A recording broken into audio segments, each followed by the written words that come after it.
Hello, friends. I have another awesome story for you. This time it's from Japan, and it's a very famous story. And I first heard of it, wow, probably 20 years ago or more at this point. Oh, wow. If I think about it, it's really scary. More like 26 years ago. And it's called Urashima Taro, the Fisherman. And I have a friend who actually wrote a play based on this story. And it's a lovely play, too. I know that you will enjoy it. It's a very interesting story. And then we'll talk about some things that maybe you can do after you listen to the story, an art project, and maybe some things to think about. So without further ado, Urashima Taro, the Fisherman. And there is Urashima and a goddess and a turtle. Things to think about. Here we go. Many years ago, in the small village in the Tango province, there lived an old man and his wife and their grown son, Urashima. Each day, Urashima would row out to sea in a small boat. There he would drop his nets in the water and pull up the fish that got trapped in them. When luck was with him, Urashima might pull up several huge baskets of fish, which his mother and father would then sell at the village market. This was how they lived. One day, Urashima rowed out to sea as usual. When he pulled up his nets, he hadn't caught a single fish. He tried again, and again his nets were empty. Urashima had no luck that day, or the next. He was ready to go home empty-handed once again when he dropped the nets into the water one more time. When he pulled them up, he found he had snared a sea turtle. Urashima carefully untangled the netting from around the turtle's head and his flippers. He turned around to free a bit of the rope that was caught on the prow of his boat. When Urashima turned back, he saw that the turtle had changed into a beautiful young woman dressed in a shimmering kimono patterned with a design of clouds.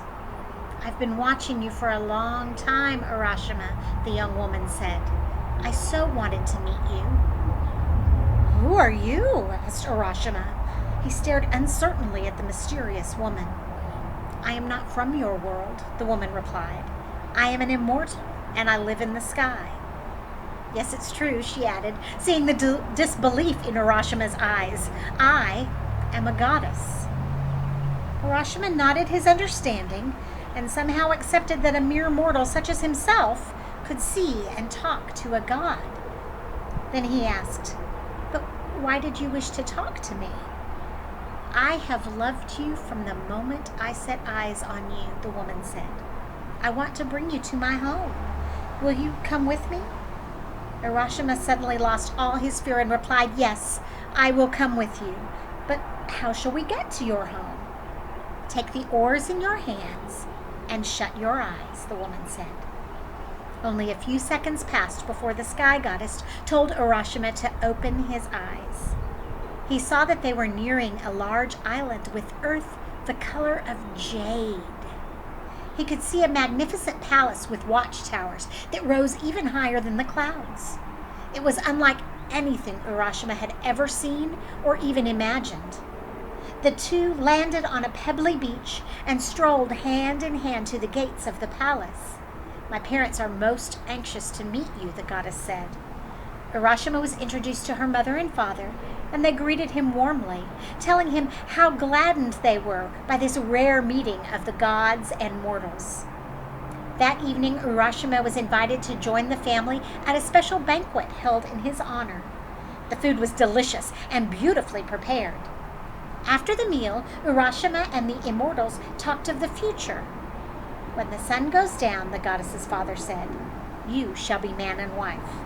And so they were wed, and Urashima lived happily with his new wife and her family in their home in the sky.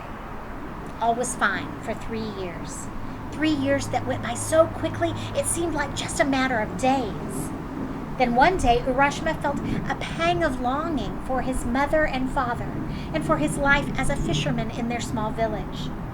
Each day he felt the tug of his past more strongly, until finally he spoke to his wife about it. My parents must be very worried about me, Urashima told his wife. I never told them where I was going. Besides, I miss them greatly, and I wish I could see them and make sure they are all right. I understand, Urashima's wife said kindly, but when we wed, we promised we would be as true to one another as the rocks are to the mountains. Your parents are fine, I know they are. Your homesickness will go away too, I am sure. But Urashima missed his own family more and more. And finally, he persuaded his wife and her parents that he must be allowed to return to his village. They were saddened to see him go, but they told Urashima that he could return to the kingdom of the clouds anytime he chose.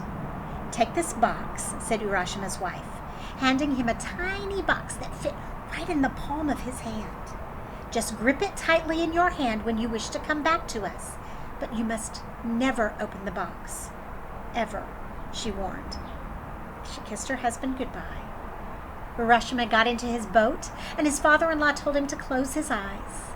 A few seconds later, the boat ground to a gentle halt. Urashima opened his eyes and saw he was back in his village, but it looked so different he could hardly recognize it. Urashima walked toward where his house should have been, but he could find it nowhere. He stopped a woman on the street. "Excuse me," he said, "but could you tell me where I might find the family of Urashima the fisherman?" "Who?" replied the old woman. "Urashima? Never heard of him." "But he lived with his mother and father in a house right on this spot," insisted Urashima. "Oh, yes," the old woman recalled. "I know who you are talking about now. I remember my great-grandfather telling a story about a fellow named Urashima. They say he went out fishing in his boat one day and never returned, but that was over 300 years ago." Urashima was speechless for a moment. "I don't understand," he stammered. "Well, I don't understand why you're looking for someone who's been missing for 300 years, replied the old woman. She walked away, shaking her head. Urashima strode from one end of the village to the other, searching for at least something he might recognize. Had all traces of his mother and father disappeared? Could it be that the 3 years in the kingdom in the clouds was really 300 years here on earth? He looked down at the box he held in his hand. Perhaps this box holds the answers, he thought to himself. Ignoring his wife's stern warning, Urashima lifted its lid. A white cloud rose up from the box, and Urashima could just make out the shadow of the goddess as it floated up into the sky and vanished from view. "Oh, what have I done?" Urashima wailed, realizing that he would never see his wife again. He sat on the ground and held his head in his hands and wept. When Urashima had dried his tears, he sang of his love for his wife. "My love," he sang, "each morning when I wake, I will listen for the sound of the waves breaking against the shore of your island home."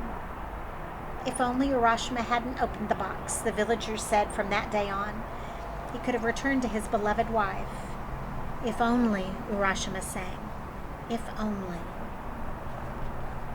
Wow.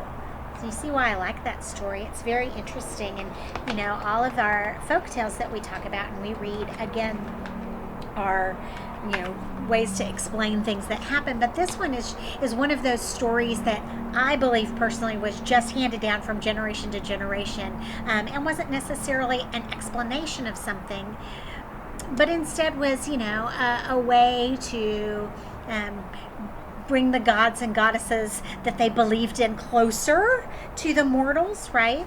So there are a couple of things I want to talk about. So one of the things, when Urashima went up to the clouds, he talked about the island that his goddess wife lived on was the color of jade. So I want you to think about jade. What is jade? Well, jade is, I believe, a mineral. It's also a semi-precious stone, and the color of jade is green. So the island that he saw was very green. So when you're thinking about this story or even listening to it again, if you want to, I want you to really picture that island that is so green. And think about the simpleness of Urashima's life. He lived with his mom and his dad. and he was a fisherman, and he went out day after day and caught fish. And what a wonderful simplicity that he enjoyed so much. And even though he loved his wife and he loved her family on their island in the clouds, he missed the simplicity of his life, and of course his parents as well. And then he did something that he was warned not to do. Have you ever done that? Have you ever done something that your parents or a teacher or somebody says, don't do this, it's not a good idea, there are consequences to everything that you do, but you did it anyway, and then you had to face those consequences? Why don't you have a conversation with your parents about that? And maybe you don't remember it, but maybe your parents do. I know that I in my life have done things, having to make a choice, trying to decide what's best, and perhaps I made the wrong choice. Well, whatever choice we make, there's always a consequence, good or bad, right? So all we can do is make the best choice we can. And every single time that we make a mistake and perhaps don't make the best choice, we also can learn something from that, right? Not only that we have to face consequences in our lives, but also that, maybe that wasn't the right reason for these reasons, not just because you had to face a consequence for it, right? So talk about that. And then the other thing I would really be interested in you doing is perhaps, because this was a Japanese story, and the goddess came down as a turtle, right? As a turtle. I would love for you to do perhaps a little research into turtles and the types of species that live by Japan, in Asia, okay, in the ocean. And I would love to see some kind of a picture. This is a learning process for you as well. So do a little research into it. What did they look like? What did they eat? And I would love to see a picture of that, and even a video of you just telling me about turtles that live off the coast of Japan. That would be really in the ocean. That would be very interesting to hear. Thank you guys so much. And I want to share with you, some of you may know because sometimes I share things like this. My mom lived in Japan for 3 years. So when she was a little girl, when she was 7, 8, and 9 years old. Her dad was in the Air Force, my grandfather, and he was stationed there after World War II. So when she was 7, 8, and 9 years old, she got to live in Japan. And she experienced all these wonderful, beautiful stories, and she has wonderful memories of living there, and she loved the people of Japan.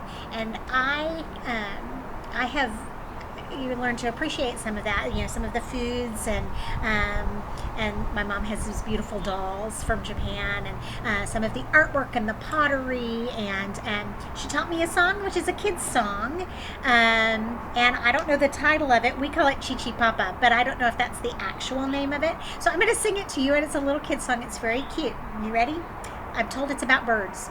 I don't know for sure because I don't speak Japanese. Okay, here it goes. Chi papa, Suzume na gakko shinsei wa uchiya muni chi papa, chi papa. And if you are so lucky to have a Japanese parent or a parent of Japanese descent who speaks Japanese and can translate that for me, I would love to hear what that means. I've known that since I was a little tiny girl, and I love to think about it and sing about it. And of course, it always makes me think of my mom, and thankfully my mom is still living. I'm very lucky to still have her, and sometimes we talk about that. And I sang it to her not too long ago. So I was very happy to share with you this beautiful story from Japan, Urashima the Fisherman, or Urashima Taro. All right, we'll see you soon.